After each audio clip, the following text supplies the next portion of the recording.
yeshiva. We had a lot of Bachrim in the yeshiva. This was, I don't know, 10 years ago. And so we went down to the Kotel for Tisha B'Av. We used to go every year to the, and somebody brought there a flag of Mashiach. So we're holding this flag of Mashiach, and all sorts of people were coming up to us. People were sort of nice, but then there was these sort of misnagdisha guys, and they came and they started yelling at us and screaming at us. The Rebbe is not the Mashiach, and what do you this, and it's forbidden to say so, and it's not. So, and they had their teacher was with them, and other people, and they were all angry.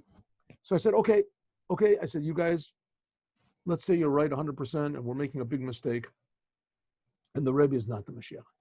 That's good, okay.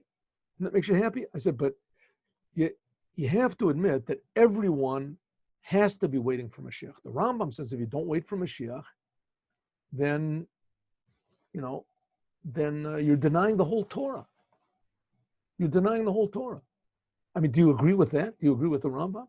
They said, yeah, we agree with the Rambam. I mean, you have to wait for Mashiach.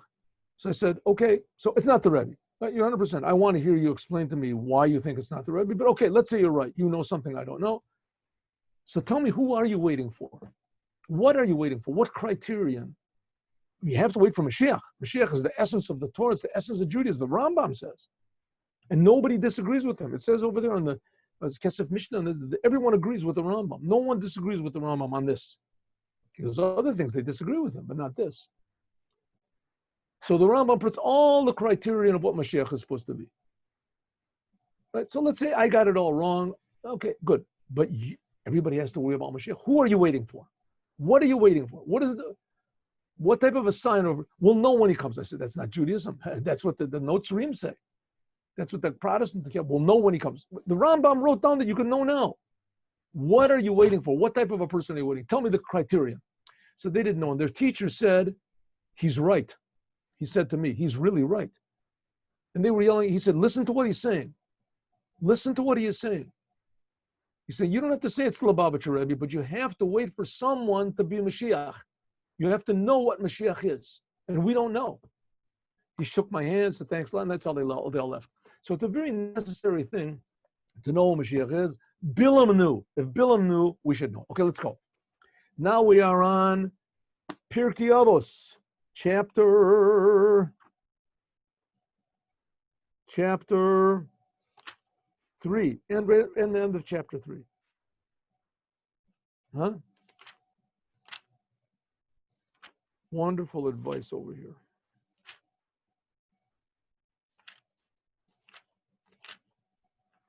Wonderful advice. Okay, we finished with, now we're Rabbi Elazar ben Azariah. And we said the Rabbi Elazar, we learned that, right? And it says that you have to have more deeds than wisdom. Your wisdom has to be brought into deed, has to be brought into action. And remember we learned that if there's no Torah, there's no Kemach. Okay, let's learn the last Mishnah in Yud Zayin. There you go. You got it. Yud Ches. We did that. We did. Oh, Rabbi. Yes, Yud Ches, Rabbi. Rabbi Elazar ben Chisma. Rabbi Elazar ben Chisma said, Kinin. Kinin are the laws of bird offerings in the temple. Bird offerings. And there were older birds and younger birds, the pigeons and doves, whatever. Pitrei Nida. The laws of Nida, of the menstrual cycle of woman. Heinem Gufi Alachas. These are the body of the Torah. Tekufos v'gamatrios says tekufos, learning about how to calculate the months and the years, and gematrios and different numerical values of numbers. Parot lechachma. This is like the spice, I want to call it, on your wisdom. Very nice things, but not essential, but very, very, how do you say, it puts spice into your learning of Torah. That's what Rabbi Elazar ben Chisma said.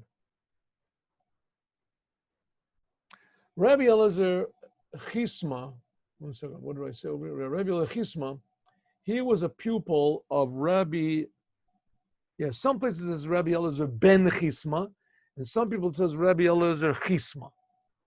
just scroll up a little bit. How did he say it over here? 1 second. Rabbi Eliezer Chisma. See, in my Kahati, I have it written over. Oh, you can't see it. Okay. Anyway, it says Rabbi Eliezer ben Chisma. Okay.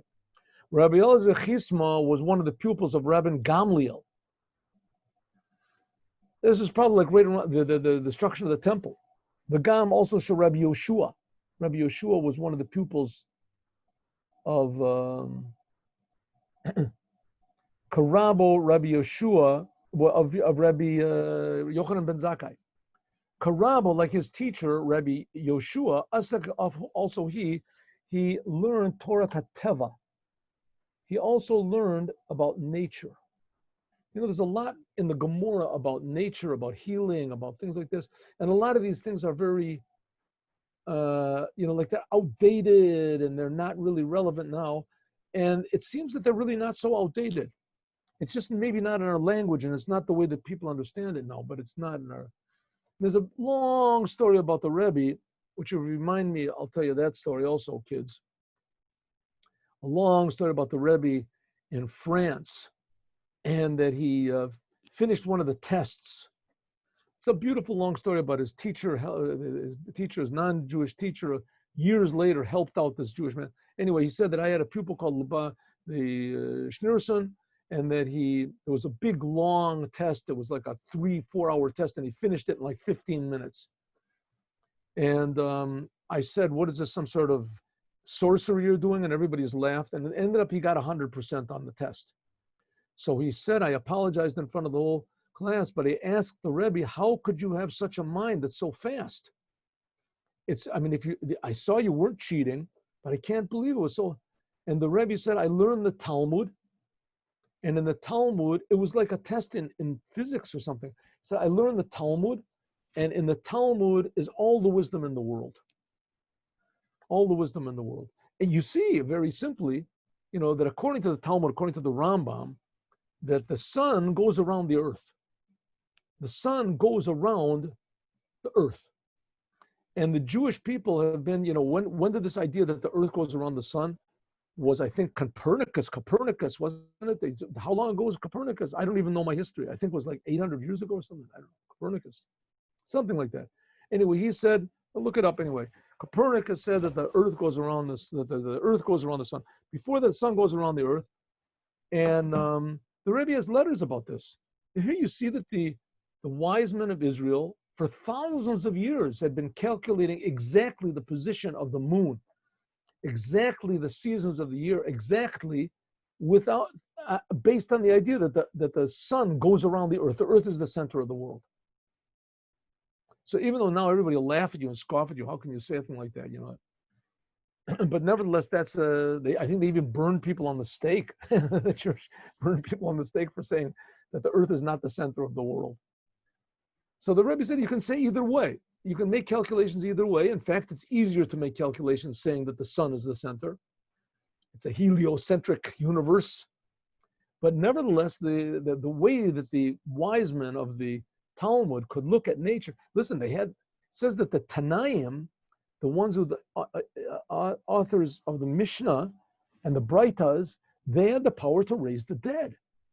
Now, raising the dead means you have to know something about the world. I mean, they raised up dead people. Nobody can do that today. So they do this. So go and understand it. It's a whole different world than of wisdom that we're living in. Anyway, they both worked in nature. Chacham Gadol, he was a very wise man. B'chachmas atchuna, in the wisdom of the stars, astronomy. U'b'torah cheshbon, and also in mathematics. In the Gemara in Horayot, it's brought that Rabbi Gamliel and Rabbi Yoshua, they were traveling in a ship. The Rabbi Gamliel, he had bread. Rabbi Yoshua had bread and also solet, whatever it is, like some sort of flour.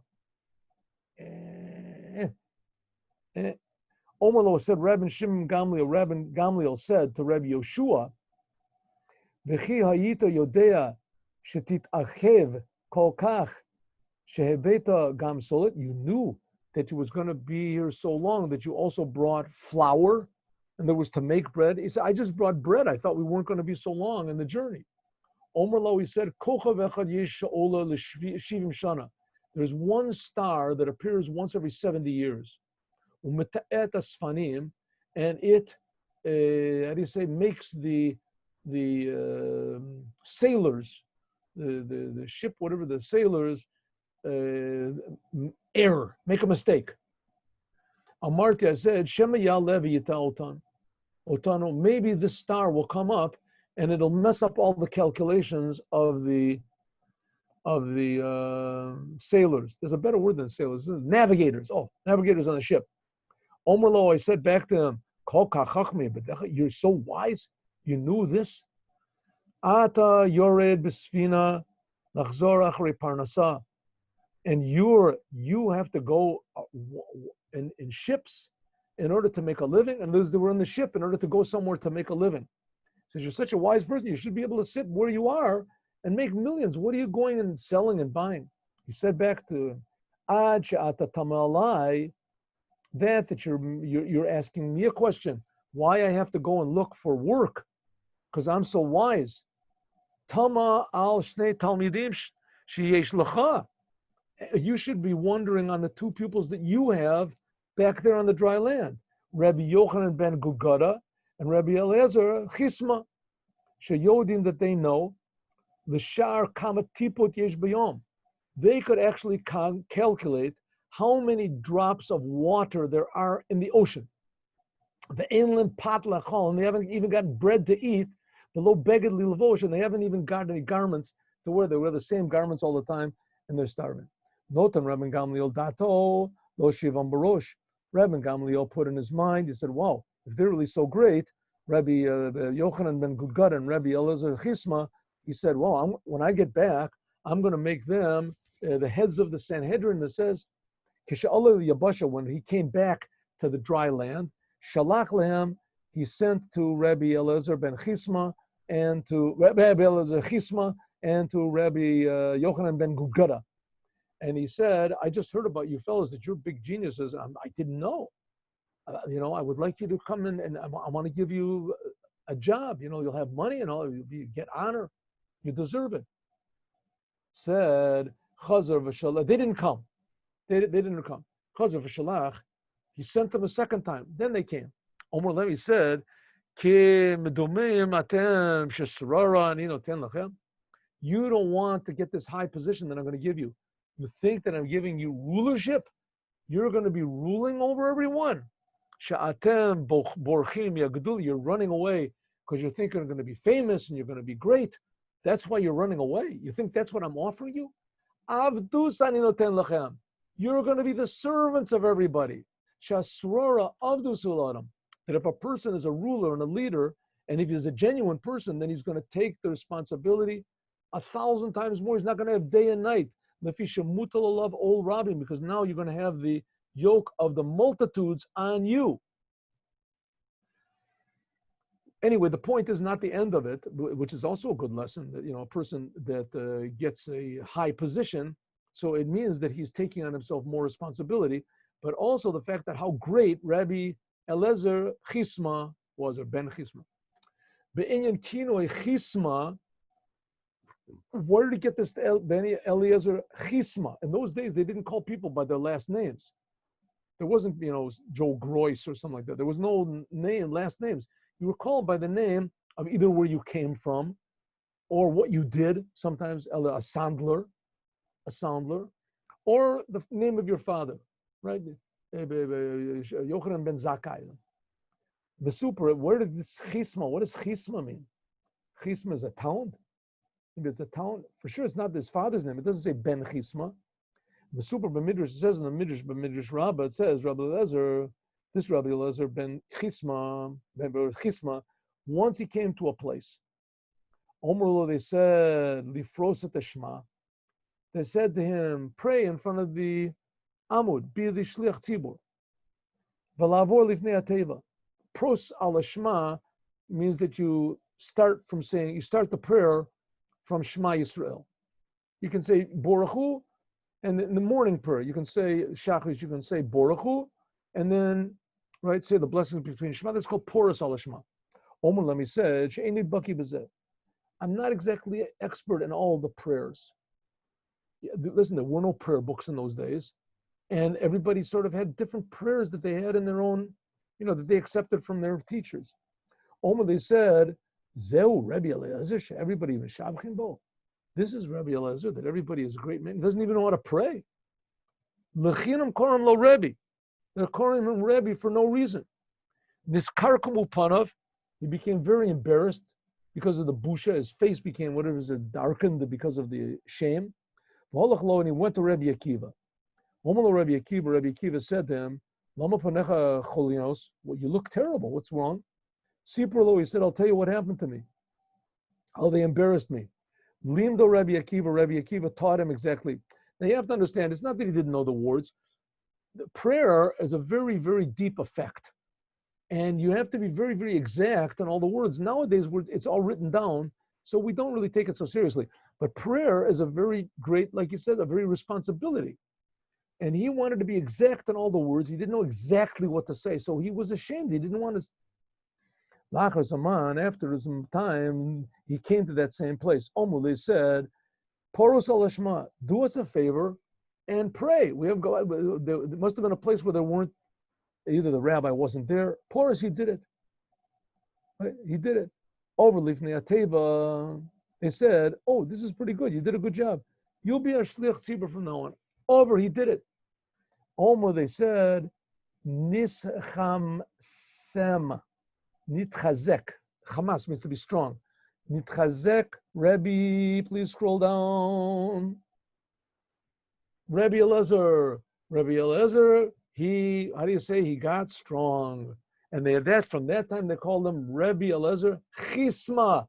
Chisma means to be chosem, to be nischam, that he got stronger. From here, Rabbi Eliezer Chisma Shemo, and not Ben Chisma. Not Ben Chisma. There's a Tosfos Yom Tov that says a little bit different, but okay. Rabbi Eliezer Chisma, what did Rabbi Eliezer Chisma say? Kinin and Pitrei Nida are the body of the Torah. The laws of bird offerings, and the laws of menstruation, the cycle menstruation, this is the body of the Torah. What could that mean? Korbanot. He's talking about generally the sacrifices of the birds. Shel Turim b'nei Yona, of what's called a Tor and a b'nei Yoma, older birds and younger birds. Nikreim are called kinin. That's called kinin. Why is it called kinin? What's a kinin? Kinin means nests. Why? Because it's kain sipor, like it says in the mitzvah in the Torah of Shiluach HaKain. The Shiluach HaKain, you send away the bird. You don't send away the nest kain. Shiluach HaKain, they just call it Shiluach HaKain, but the kain means the nest. You're not throwing away the nest, but it's another name for a bird. Yesh b'hem halachos chamuros. There are very, very severe laws. Kisheim mitarvim zeh b'zeh. For instance, if birds get mixed in one the other, there's different birds that are different. Birds, it could be the same bird, the same type of birds are brought for totally different sacrifices. And sometimes the blood has to be sprinkled above what is called chuta sikra, and sometimes below. There was a line that went around the mizbeach, and you had to know when to sprinkle the blood above, a chatas and an oli, you had to know when to sprinkle above and below. What if they get mixed up together? So what are you supposed to do with the birds? They're holy. They were made sanctified. Could go in chovas b'nedava. For instance, if a person brought birds as a gift offering, or ola, I'm sorry, like a chova, an obligatory sacrifice gets mixed up in a what's called an optional, that you're just giving as a gift, or an ola gets mixed up in a chatas. A ola, if I'm not mistaken, is below the chuta sikra and the chatas is above. You'll have to look and see. I don't remember. What can I do? Umesechet shalema hi besof seder kadashim. It's one whole in the Mishnayot of Kodshim, not Kodshim. There's one whole Mesechet Kinim. All the laws of birds, if birds get mixed up, if the bird how you're supposed to slaughter the birds. Ha'oseket b'dinim elu, with these laws. It's very interesting also in the Beit HaMikdash, they would slaughter the birds from the back of the neck. Huh? Very interesting. They would slaughter the birds from the back of the neck. It's called the orif. Okay. I'm sorry. 1 second. Let me get this straight. I'm sorry. I made a mistake. They would sacrifice the birds with their finger and the fingernail, and they would do it by pushing. That's the thing that's different. I'm sorry, not from the neck. They had to be careful not to break the neck. They would say usually when you slaughter an animal, it has to be brought back and forth. The knife has to go back and forth. They would do it with their thumb, and they would push on the thumb. That's called durasa. And then if you do that on a regular animal, it's not kosher. And he would, okay. With birds, it is. Pischei nida, also the laws of Pischei nida. So the laws are very complicated, the laws of birds. That is called the body of the Torah. Also the laws of nida, dine isha nida. The laws of the menstrual, of the order of women. She'ovda vesta v'tzoricha lishmor ad shetachzor lepateach nidasa. That a woman that has a regular time when she sees blood, and she doesn't know when to expect. So that is very complicated. You have to know a veset a kavua, a veset is not kavua, a veset a chodesh, a veset a beinoni. Very complicated laws. The yesh kan inyanim chamurim. There are very, very severe laws, because it could be that if a person doesn't know when to calculate, he could come to do a very serious sin. Very sin. The same thing with the birds. If he doesn't know what to do, it could be that he does a very serious sin in the Holy Temple. He's offering a sacrifice in an improper way. The cheshbonos mesubachim, and there's also very complicated calculations that you have to make. How exactly the Rambam is a totally different way than everybody else of calculating what's called a veset. Gufi halachas. This is an example of the body of the laws of the Torah. Hilchos Ikriyos, they're very essential and foundational in Torah Shebaal Peh. What about tekufos and gematrios? Tekufos, that's calculating the 4 seasons of the year. That's what's called the chachmas atchuna, astronomy. Oh, astronomy. Did I say astrology? I didn't mean it. If I did, I didn't mean it. Astrology.